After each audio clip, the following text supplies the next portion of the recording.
Fire!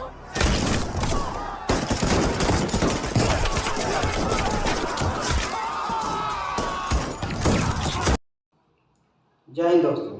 13 अप्रैल 1919 यह वह तारीख है जिसे भारत के इतिहास का ब्लैक चैप्टर कहें तो गलत नहीं होगा, क्योंकि इसी दिन पंजाब के अमृतसर में उपस्थित एक जलियांवाला बाग में नरसंहार हुआ था, जिसमें एक दो नहीं बल्कि हजारों की संख्या में बेगुनाह भारतीयों की जान ली गई थी।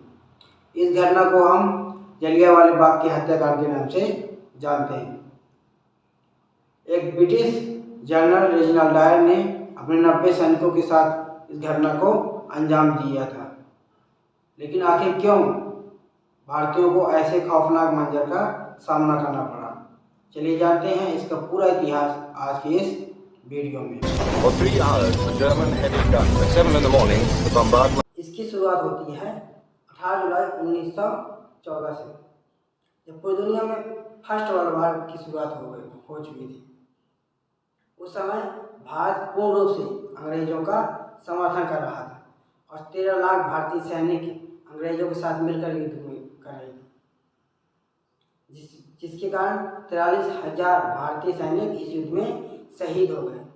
भारतीयों की सोच थी कि अगर हम अंग्रेजों का समर्थन करेंगे तो यह जो भारतीयों पर अत्याचार कर रहे हैं तो करना बंद कर देंगे। यह युद्ध लगातार 4 साल तक चलता रहा। अंततः 11 नवंबर 1918 को इस युद्ध की समाप्ति हुई। युद्ध समाप्त होने के बाद भी अंग्रेजों का जो व्यवहार था भारतीयों के प्रति वह नहीं बदला, बल्कि मॉन्टेगू चेम्सफोर्ड सुधार नाम का नियम भी पारित कर दिया, जो भारतीयों की सोच की पूर्णतः विपरीत था। यह नियम लागू होने के बाद पूरे भारत में अंग्रेजों के खिलाफ आवाज़ उठना शुरू हो गई थी।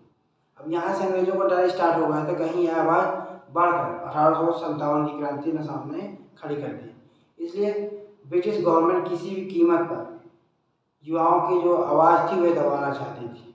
ब्रिटिश गवर्नमेंट द्वारा एक नियम पारित किया गया जिसका नाम रॉलेट एक्ट था। इसका मुख्य उद्देश्य था कि अंग्रेजों के खिलाफ उठाए गए आवाज़ को पूर्ण रूप से आंशिक रूप से बंद कराना। इसके लिए ब्रिटिश सैनिकों को स्पेशल पावर भी प्रोवाइड की गई थी, जैसे कि प्रेस पर कंट्रोल और शक की बुनियाद पर किसी भी भारतीयों को अरेस्ट करना और बिना मुकदमा चलाए उन्हें काफ़ी लंबे समय तक जेल में रखना। रॉलेट एक्ट पारित होने के बाद केवल कांग्रेस पार्टी के नेता नहीं बल्कि पूरा देश इसका विरोध कर रहा था। इसी के विरोध में 13 अप्रैल 1919 को जलियांवाला बाग में एक सभा का आयोजन किया गया।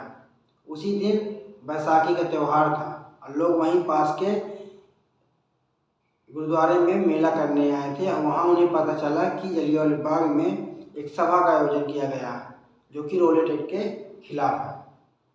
तो लोग वहाँ से देखने के लिए आए थे, तो कुल मिला के वहाँ पर हजारों की भीड़ इकट्ठा हो गई थी।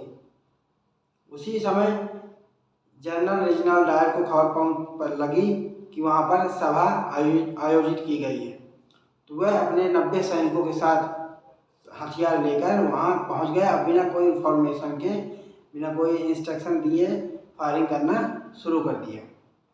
और यह फायरिंग तब तक कंटिन्यू रखा जब तक उनके बंदूकों की गोलियाँ ख़त्म नहीं हो गई। लोग बाग भागने की कोशिश इधर उधर किए, लेकिन भागने का रास्ता केवल वहाँ से एक था जहाँ पर खड़े होकर सैनिक फायरिंग कर रहे थे।